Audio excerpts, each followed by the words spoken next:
I'm Realtor Deb Tomorrow, and this is At Home in Bloomington, brought to you by Karen Russell, Ruoff Home Mortgage.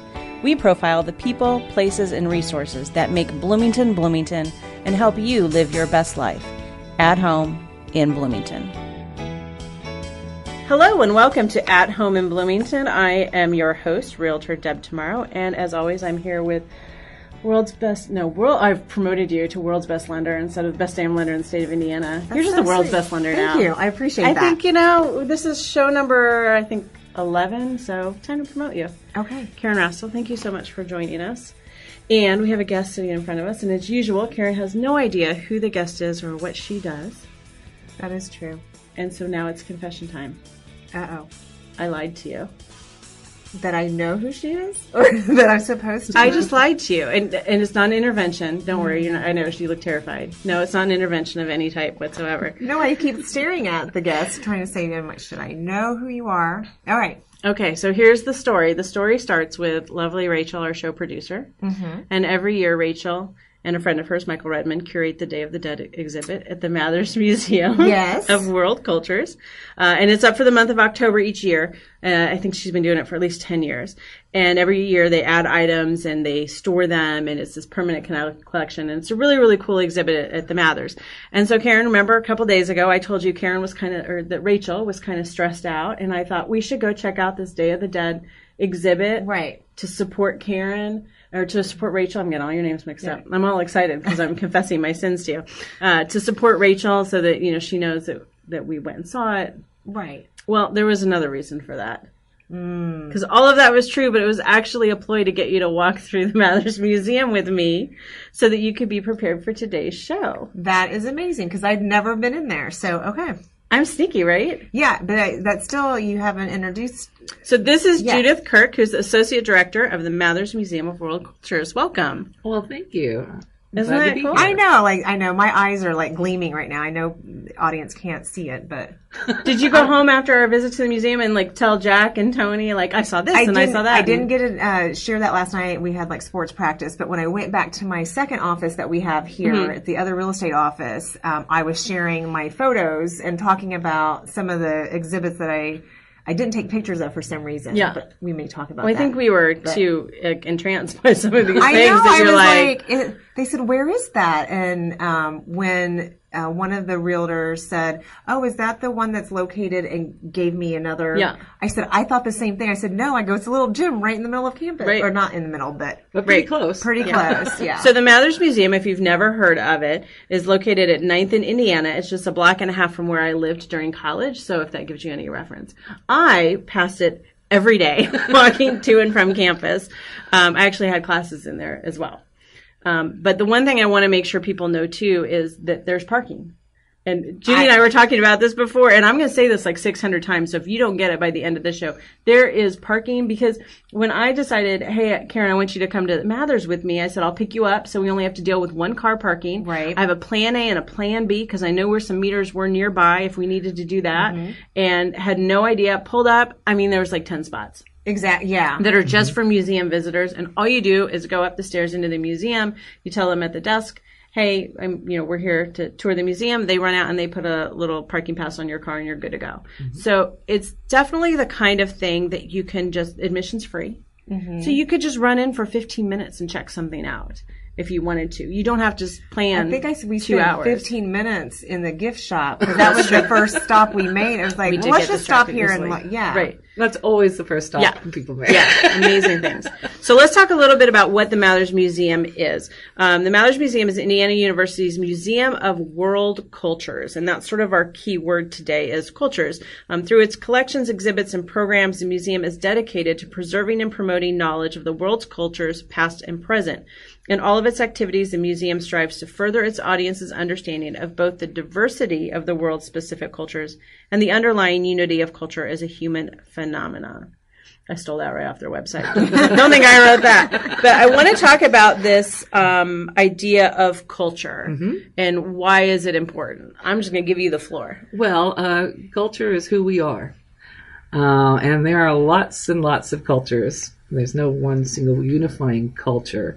But cultures represent traditions, values, and beliefs that we transmit from generation to generation.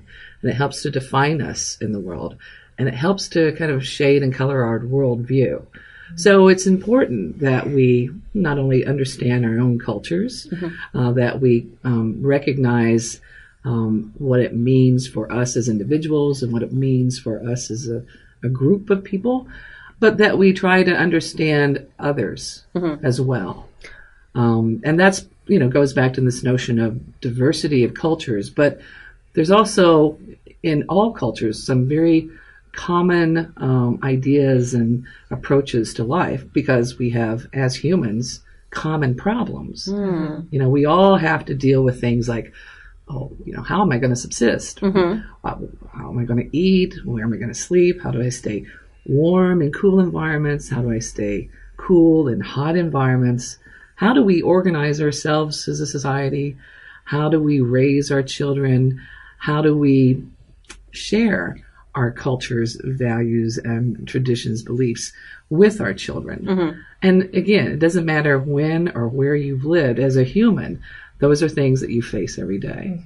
So it's not just about appreciating each other's diversity, or, differences, but looking for those commonalities, and maybe that's a way that can bring us together a little bit as Absolutely. well. Right.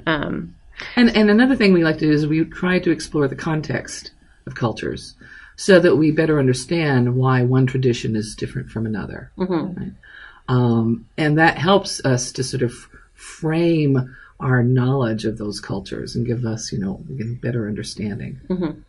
And I think, I was having this conversation with Uris last night when I was telling him about the different exhibits, and, he's my guinea pig when I start blabbering to him about what the show's going to be about the next day. It's sort of my trial run on, am I making sense? But, and he asked a question about, what's the future look like in terms of cultures? Because we always think about in anthropology, one strong arm of anthropology is archaeology, and that's, ancient worlds or, going way back. But then I said, but there's cultures being developed now, and that's cultures are changing, and there's still things. And I know one of the things I saw was an event that you've got going on that's a film that's about an African American culture of barbershop culture, and and that's a very much it goes back, but it also goes to today. Right. And that film, which we helped to present at IU Cinema, that was last week actually, looked at barbers across the globe, from New York to Africa, and those traditions that, again, there's a lot of shared similar approaches and activities, but for different reasons and done in different ways. And you're right. Culture is ever changing. It is transforming. You meet people with different values, traditions, and beliefs, and you may adapt your own. They may adapt theirs. You borrow ideas. You exchange things. And then also culture changes according to environment as well.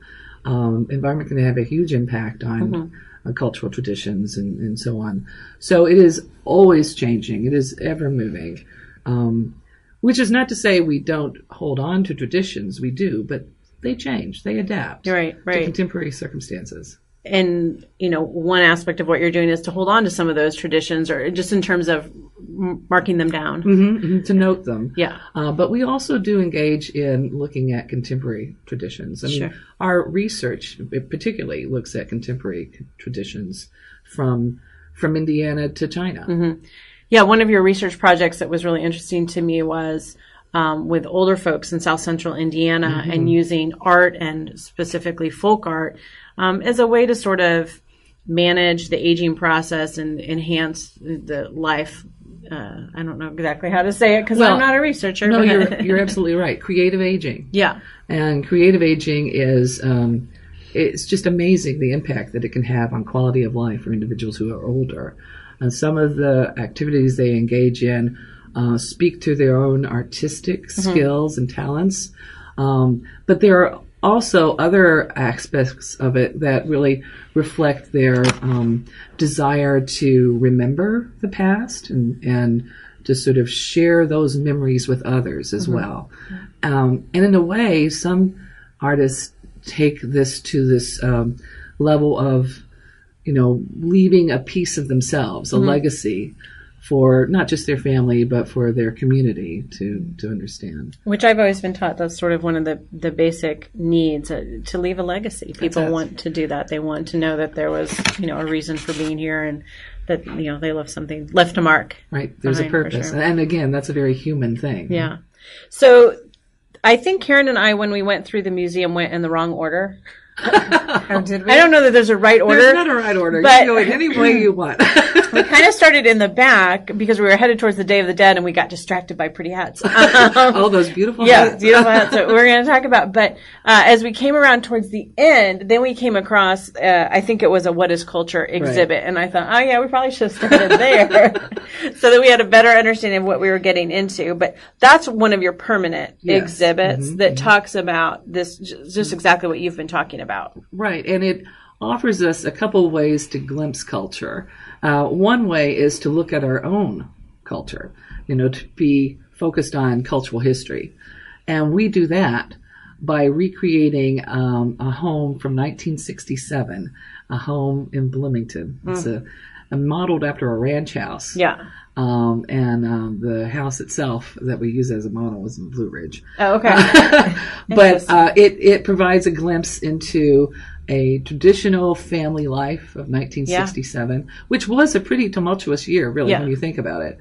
But the house contains a small living space, the kitchen, little dining area, and there are, of course, the assorted material culture of that time period. Well, I was telling you before the show that when we walked over there, I saw that area first, and Karen was looking at the What is Culture exhibit, and I saw the kitchen, and I knew that Karen's jaw was going to drop because she was going to be like, this is my house. And so I just stood back and waited for her to walk in, and she was just speechless. And then we just were opening all the drawers and all the cabinets. And right. And I will say, things like that, like an actual display of a room, it's so nostalgic. And part of those things I saw yesterday, I said, these are still in my mother's kitchen. Yeah, right? It is. Yeah.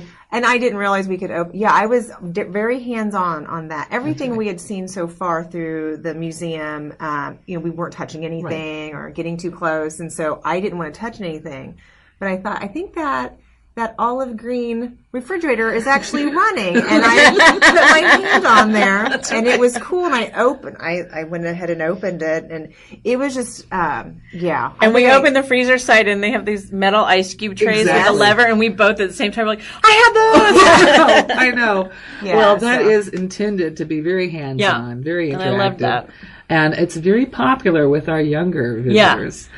Because there are, third, fourth graders walking into that, and it really kind of blows their minds in many ways. One of their favorite things to do is to go over to the telephone. Oh. And they're amazed by it. Right. That spinny dial kind of thing. Right. Yeah. And the typewriter also. Yeah. But one of the things I like about the exhibit is it does speak to so many different age groups, because you have people coming in saying, oh, this is the home I grew up in, or this was my grandparents' home. But then again, you have the younger visitors who have not been in that kind of space before with the avocado green appliances. Right. And it's a way of talking about how these objects, because we are a museum, we focus on objects as material culture, how these objects, although they may look very different to us, we might still have some of these things in our spaces, but there are other objects that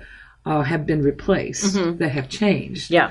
Like the typewriter and the cameras and all of that. The stereo. Are now in one handheld device. Right? Yeah, right. So it's a good place to talk about culture change. Yeah. It's a good place to talk about, too, the family and the way we look at families and family interactions and family spaces, and again, objects that we associate with families. So you need to take Jack over there and be like, this is how I grew up. Taking a 12-year-old over there. I do. My mother-in-law is coming into town this weekend, and I don't know how long she's staying, maybe a week or so, and that would be something I think she would enjoy also, too, the other exhibits that are going on. Yeah, for sure. And we're going to talk about those in the next segment. Let's talk some logistics before we take our first break. So what are the hours of the museum? Well, we're open 9 to 4:30, Tuesdays through Fridays. Okay. And we're open 1 to 4:30 on Saturdays and Sundays. We are closed when the university campus is closed. Okay. But otherwise, we have that pretty steady hours. And we're always free. Our exhibits and all of our events are free and open to everybody. That's awesome. We talked about parking. There's a gift shop. And then the other thing I wanted to say, Karen, you and I probably spent a little over an hour there. I lost track of time. I mean, I think it was somewhere between an hour and a half. We could have spent longer, but we weren't planning on spending that long to begin with. But, I think each exhibit there was probably 8 or 9 different exhibits going on. And, you could just go in and spend 15 or 20 minutes, immersed in one exhibit and then, go have some lunch and then come back another day. It's a great way if you got some time to kill, it's an easy way to just run over there and immerse yourself in something. There were a lot of things that I didn't get a chance to actually read about. So, like next to the exhibit, there would be some history on it. And then there was a group going through that was getting a guided tour, possibly. Is that what that was yesterday? Well, it was the woman who curated the coffins that we're going to talk about. She was taking a couple people through and we were eavesdropping. Yes. Because it was her, it was her exhibit. Yep. And kids. Oh, yes. I mean, I know there was one exhibit in there that had been an event that you had done with some Templeton students. That's right. So we had fun looking at that. So the students had done some embroidery and had some feedback, and there were some old pieces of fabric that they had been examining and talked about what does it smell like. And one person was like, it smells like my grandma's house. I know. So that was really interesting. But is it appropriate for kids, and how do you envision if someone brings kids? Well, we welcome all kids of all ages. And one of the things that we've done is try to incorporate certain hands-on or engaging elements in every exhibit that we do. But if you go into the museum, you'll see at the beginning of most of the exhibits guides, family guides that parents can pick up with activities and suggestions for conversation and just other kind of ways that you can engage your child in kind of getting involved in the exhibit and learning from the exhibit. Sure, and how to frame it for a child as opposed to, another thing that we have is that some of the exhibits we have audio guides. That are free. Yeah, we saw those for the hats we after we went through that. We were like, is that a remote? Yeah, absolutely. They're with, narration that provides a little bit more information about the exhibits, and kids like to use that as well. Yeah, right. Those are fun.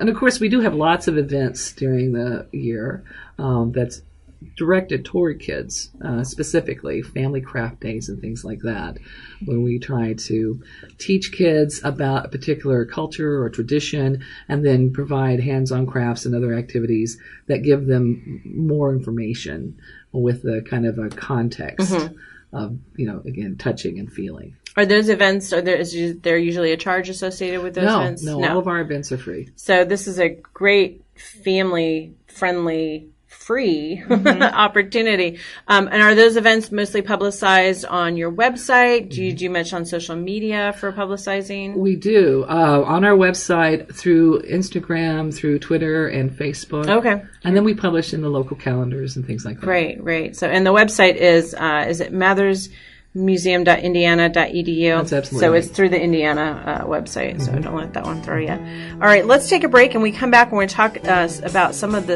exhibits specifically. Certainly the Coffin exhibit I keep mentioning because it was mind-blowing. It was amazing. Mind-blowing. So stick around. You're at home in Bloomington. Hi, this is Karen Rastel with Ruoff Home Mortgage. Did you know that you can often save money by purchasing your own house instead of paying rent? There are a lot of perks in owning a home of your own, so contact me today at 812-606-7653 so I can help you invest your hard-earned money for yourself instead of your landlord. Ruoff Home Mortgage is an Indiana corporation licensed by the Indiana Department of Financial Institutions. This is not an offer for extension of credit or a commitment to lend. All loans must satisfy company underwriting guidelines. Equal housing lender. NMLS number 141868. This is your Real Estate Realist. Practical advice on buying and selling real estate based on my experience closing over 800 home sales. When you put your home on the market, the anxiety starts. Waiting for showings and offers is painful, stressful, frustrating. Many times, if a home isn't selling quickly, blame goes to the realtor, and I get that. But sometimes the blame is misplaced. Here are a few things to think about. 1. What's the market doing? You can learn a lot by watching what other homes for sale in the market are doing, which homes are selling, and how do they honestly compare with yours in price and condition. The market can change quickly. What was true 4 months ago may not be true now. From interest rates to school starting, that can all have an impact on the real estate market. Did you know that home sales typically experience a major slowdown in presidential election years until after the election? All kinds of distractions in the community, state, and on a national level can impact the real estate market. Number 2, don't be frustrated if your realtor isn't showing the home. That's actually a good thing. Think about it. When your realtor shows your home, it's probably because someone called randomly from seeing the sign or the listing online. This potential buyer is calling the listing agent because they don't have their own realtor, meaning they haven't gotten serious yet about buying a home. Most serious buyers have their own realtor representing their interests, and you have a much better chance of selling your home when another realtor shows it. There's just a greater chance that the buyer is a serious buyer, pre-qualified, and ready to make an offer on the right house. Number 3, one of the biggest mysteries to me is the seller who allows horrible listing pictures for their home. You know the ones I'm talking about. Sideways pictures, pictures of the backyard taken through a window screen, fuzzy pictures. Take accountability for the sale of your home. Review your listing. Make sure the pictures are accurate and the information is correct. If you think they can be better, talk to your realtor. Ultimately, the sale of your home depends on you. To learn more about what to expect from your listing agent, listen to my Real Estate Today podcast, shows number 26 and 27. You can find them on iTunes, YouTube, and my website, www.athomeinbloomington.com. My name is Donna, and my realtor is Deb Tomorrow. When it comes time to buy or sell a home, she is the obvious choice. Deb is not your average realtor. She stands beside you all the way, before, during, and after your real estate transactions. Deb is passionate about real estate, and it shows. So just do it. Choose Deb. Now back to the show. Welcome back to At Home in Bloomington. I am your host, Realtor Deb Tomorrow. And before we get back to our guest, Judith Kirk with Mathers Museum, this is our Facebook Follow segment. And since the show, I don't think I mentioned this at the beginning of the show. Did I say I was an anthropology major in college? I think that you've mentioned it in previous shows, but... All right. And then I usually follow it up by, that's why I'm a realtor. So it's the anthropology major laughs at that, right? Laughing at that. Yep. So since the show is a bit of a tribute to one of my college majors, anthropology, I figured I would take this opportunity to pay tribute to my other college major, which was French. Again, why I'm a realtor. So if you haven't checked out the little cafe at 6th and Madison called La Vie en Rose, have you ever been there? No. Okay, I'm going to preface this by saying I'm not going to be Alex Trebek and pretend to say things, say French words with a French accent because you know how he always says that on Jeopardy. Yes. It's like, well, just right. call it a croissant like the rest of us. But anyways, okay, La Vie en Rose. Please do. I want to say it is really authentic French, and the pastries are unfreaking believable. So they're open for breakfast and lunch. They are run by French people, true French. I was there the other day having lunch, and the people at the table next to me were speaking French. It's that French. For example, and they've got quiche and French toast and, like I said, pastries, croissants that are all made in-house. They're amazing. But even like for lunch, I love to go in and I get the simple green salad with a French vinaigrette where you can actually taste the Dijon mustard and a sampling of like some goat cheese and some brie. You know, it's getting close to lunch. I know, right? We were just talking about that. We were just talking about that. And then a French baguette that if you have never had a French baguette, it's like nothing at Kroger. It's just light and airy and crispy. And okay, we have to end the show so we can go eat. But anyways, check them out, La Vie en Rose. They're not open on Mondays So you want to follow their schedule, but they also have some events and people come in and play music, and it's just a sweet little cafe. It's the pink building, so it's really hard to miss. But I want to encourage people to support them because it's a great little place to check out, great little place for lunch. So you can go to Mather's Museum in the morning, about 10-ish, check out some exhibits, then go have a nice little late lunch, and it'll be a perfect day. All right, let's get back to it. So when we went to break, Karen, you were wanting to know a little bit about the history of the Mather's Museum. Right. Like, I was mentioning that, for being in Bloomington for over 25 years and I have never visited the museum until earlier this week. And so it got me thinking like, well, how long has that been there? And, what's the history behind? Well, actually, the history goes back to 1963 when IU decided to establish, they were calling then the IU Museum. And they brought together collections from different departments, including anthropology and history. Okay. And also some from folklore. At the time, it was established in the part of the old Crescent in Maxwell Hall. Okay. And then after a few years, it moved to the student building. Okay. Which is where anthropology, is the anthropology still there? It's still there. That's where it was when I went to school. And it was there until the 80s. And then it was closed briefly, and the gallery was set up in the Union. Okay. But in 1982, the facility on Indiana, 416 North Indiana Street, was open. Actually, it was dedicated in 1983. Okay.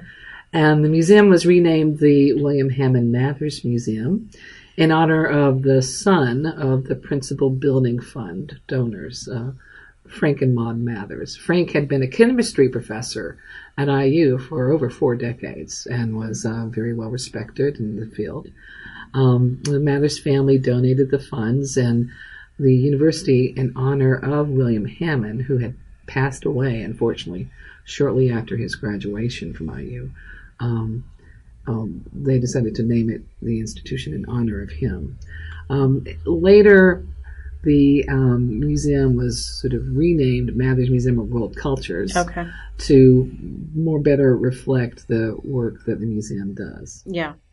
And I thought that was interesting how it was the chemistry, someone from the chemistry department. And so the father was a chemistry professor, but then the son also studied chemistry before he passed away in 1938 after a long battle with cancer. And so it was interesting how the chemistry department sort of ended up helping the museum studies. The chemistry department actually has a Frank Mathers lecture too. Oh, okay. Excellent.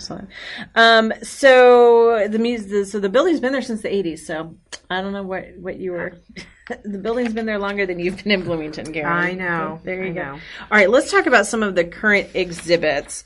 Okay, I'm dying to talk about. I'm sure they're listening and they're saying, "Did they say coffin? Are they saying coffins?" Yes, we're saying there's a coffin exhibit. Yes. So what can you tell us about that? It's amazing. It is amazing. It's an exhibit of figurative coffins from Ghana. The exhibit is called Shape of the Ancestors. And it looks at this practice, this tradition of the kind of celebration of the deceased by the creation of a coffin that reflects perhaps their occupation or their status or their kind of relationship to the rest of the community. And this is a tradition that's really kind of new, something that dates to perhaps the 50s and 60s. Which is interesting because, again, we go back to this idea of archaeology and it's ancient, and it's not. It's 50s or 60s, yeah. No, it is reflective of some changes that were occurring in Ghana. Okay. There was some, Ghana was moving into independence, and there was some changes made about property rights, property use, and changes that reflected burial law. Okay.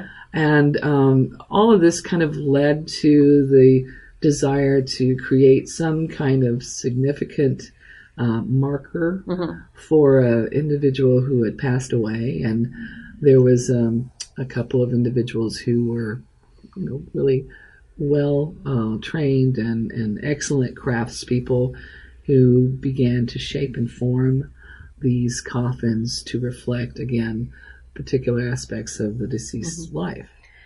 So to paint the picture, because it caught our eye. We were looking at one exhibit, and out of the corner of our eye, we saw a probably 6-foot long fish. Yeah. Right.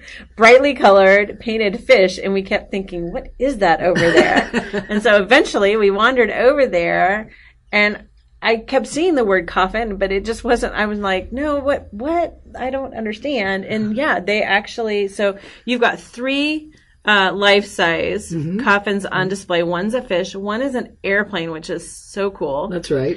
And then the other one is a sneaker. Right, right. We also have the hen. Okay. Yes. Yeah. And these are yes, the one with the hen had the little chicks. Oh, the chicks. The base to represent the children of the woman. Right. Yeah. Karen cheered up on that one. Yeah. No, it's just it's so sweet. It was sweet. It was very sweet. I mean, the detail that's on these coffins and the paint and all of that. And I didn't get to watch the whole video. Right. That one exhibit that I'm sure talked about how long it takes and the process. But in my mind, I wanted to open up one of them to see like how big is that space in there. I thought it was for a child. Yeah. But that's for like a grown adult. A grown adult. Yeah. The airplane one was really, it kind of played tricks on your eyes because, you look at it and you see seats and you see a control panel and you think, but the body fits in the belly of the airplane. It's crazy. I can't even explain. You have to go check it out. You do have to see it. But it's amazing to think that you got those on loan, I assume, and shipped over here. I mean, that's just a big undertaking, Well, actually, the airplane was a gift, a donation. Oh, okay. It had actually been commissioned by a collector. Okay. And then the collector generously donated it to the museum for our collections. The other pieces have been loaned to us from the Children's Museum. Okay. And also from the Ashkenazi. Okay. The art museum on the IU campus. Interesting. The fish. Okay. Is from the Ashkenazi. Okay. But we did have a student, Chris Nato, a research associate at the museum, a PhD and doctoral candidate. She traveled to Ghana and spent some time with one of the master carvers, a man named Pa Joe, who was very highly recognized as a leading figure in this and has been sort of sought after as an artist for not just the coffin market, but the collector's market. And she did take video, and she interviewed, and she photographed, and she curated the exhibit for us. And it's really a job well done in terms of the depth of information that she can convey in the exhibit through the images and the video and the selection of pieces. In addition to the coffins, there are pieces that are most definitely collectors' pieces, because this was a craft, an art that people became very interested in when they started to see these emerge, and now they're highly collectible. And so, for the collector's market, the craftsmen began to create smaller versions. Oh, okay. So there's a lion, an eagle, a rooster that are delightful, but they're really not meant to hold like ashes or like that. They're meant to be collector's pieces. And I don't know if you saw the Coke bottle. There was actually it was on the left side of the wall next to, there was something else there too. There's a bottle of beer, Star Beer. These are carved pieces. And again, not really meant to hold ashes or anything like that. I didn't walk over there, but it was like when I was staring at the hen or standing there, I saw that. And I thought from where I was standing that those were actual real bottles. Wow. It didn't dawn on me that it was the carved piece. Well, it's interesting that one of the things I think Karen and I both made comment on as we were going through the exhibit was that these items are so collectible that they damage them before they bury them, so that they don't get dug up necessarily. So there was a sort of an image of that, because they do bury people in the ground in right. these things. It's not like it's a mausoleum or something like that. Right. So it's just... And there aren't bodies in the... Yeah, right. I probably should mention that too, right? That. I know, I keep wondering, I'm like, how do you take a kid through that exhibit? Like, I think it would be really interesting, but it would open up some conversations for sure. So what happens to the items? I mean, I think it's great that I think museums do this a lot. They collaborate and they kind of share items for exhibits. But then you said, like, you've got one that the airplane that is permanently in your collection. So what happens to it because the exhibit's going to be taken down in December at the end of the semester? Right. Well, it goes into our collection storage area. We have about 30,000 objects in our collection storage area from all over the world. And those objects are carefully cataloged, documented, and they're also stored very carefully because we have an obligation to the public trust. We hold these on behalf of the public to ensure their longevity. So we try to maintain the best environment for this space, for these objects in this space. We try to handle them properly. We try to store them in materials that are safe for them to be stored in. But at the same time, we make them available for research and study by scholars, not just IU-based scholars, faculty and students, but visiting scholars from around the world. And loaning out probably if other institutions are having... we loan out a wide range of materials to museums, large and small. Yeah, that's awesome. So some of the other exhibits, there was another really interesting exhibit with some photos and objects from Pakistan. Yes. In 1965, her name was Midge Minton. Did I get that? Yeah. Minton. Madge Minton. There you go, Madge Minton. And I think I was looking up, like Googling her, like, who is this person? She's a herpetologist. And I was like, well, why is she taking pictures of Pakistan if she studies snakes? And I don't know if you know the story of why. Well, actually, she and her husband went to Pakistan, and they were very much involved in working with governmental relief agencies and such. Okay. And she did study snakes, but reptiles, she was a woman who did everything. At one point, she was a member of the Women's Air Service pilots. Yeah, I saw that too. Yeah. But she was very interested in learning more about Pakistan culture and Pakistan objects, material objects. So she began collecting materials specifically for them to end up in a museum. That's really cool. That was probably one of our biggest challenging moments on our visit to Mathers. Was there's a cradle. Oh yes. That has this amazing lacquered paint process, and we were both like, I just want to touch it. I just want to see. Yeah, I just want to see it swing. Yeah, right. It was so beautiful. And then there were the other pieces that looked very similar. That was painted the same way, and you could hide it was a scroll holder. And I was like, you know what? I would put any valuable item in there, and then I would make it part of the cradle, and no one would be the wiser. That was really interesting. Well, one thing about that exhibit is it's placed next to the 1967 space because it's used as a way of talking about the same era. Oh, okay. The 60s. Yeah. Right? And the same kind of materials in that they're associated with personal needs and families and, preparation of meals and things of that nature. But the functions are the same, so there's that universality, but you can see the differences carried out in the material culture that's being used by these two different families or the two different cultures. Yeah, I can see that being a really interesting conversation with a child to say, here's what we have now. This is what perhaps I grew up with. Here's what they were doing halfway around the world, the same time period. I hadn't thought about that, but that's really interesting. So yeah, because I think the way we went into that exhibit, we came from behind. I'm just telling you, we went in the complete wrong order. But it's still fun. This is how Karen and I do things. We just jump in and figure it out. But so most of the exhibits, you have some permanent exhibits, and then some do change out every semester. Yeah, most change out every semester. So you'll have a bunch of new exhibits coming on in the new year. Oh, we do. What exciting, interesting things do you have coming up there? Well, we have a lot, but I'll tell you about two of the ones I'm most excited about.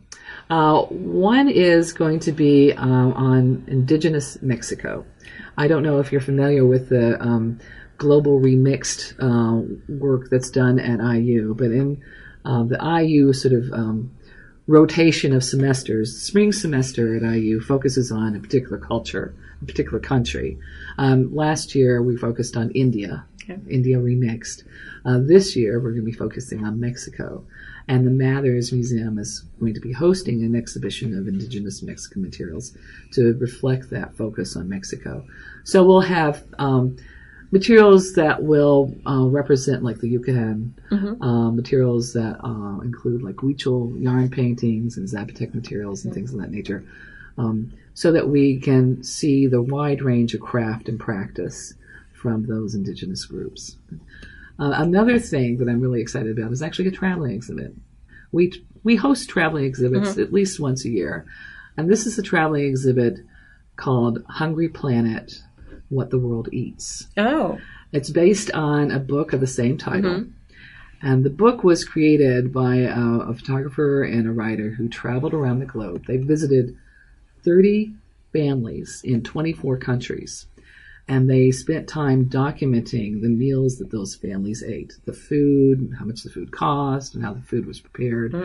And then they took portraits of the family with the week's meals. Oh, wow. And it's just a really interesting way of examining what is one of the most critical aspects of our relationship to each other as humans is the meal, the sharing of the meal. Right. And what that says about our environment, our traditions, our costs of living, right? Availability of foodstuffs.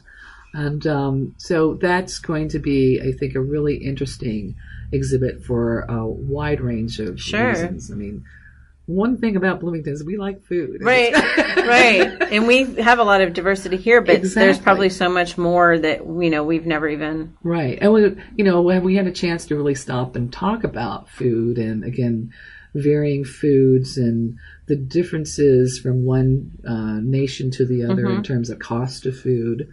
And we plan to have, of course, accompanying programs.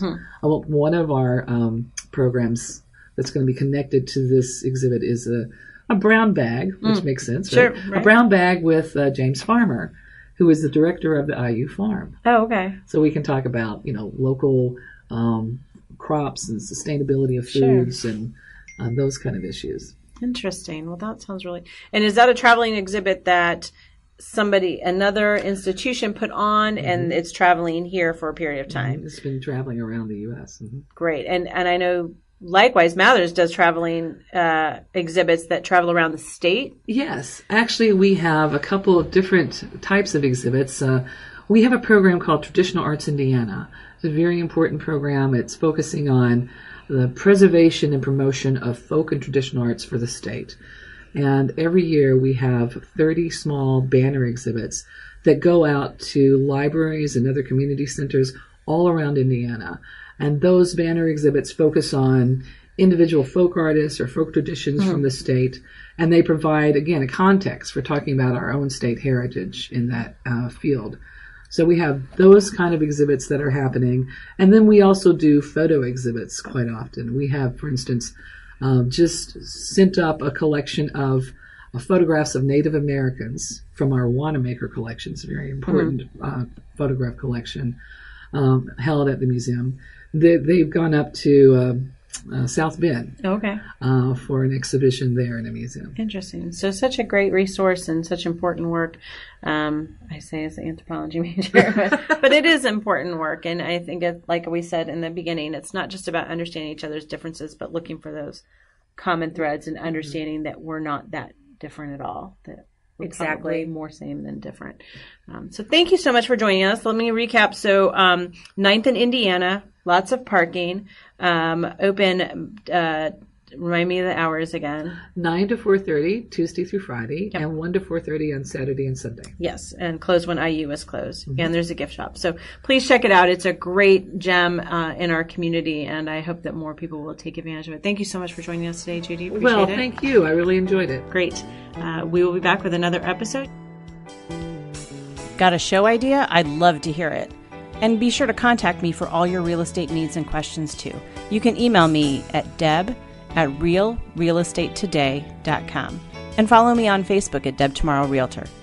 To contact Karen Rastel for all your mortgage needs, call 812-606-7653 or log on to ruoff.com and go to the Bloomington Center.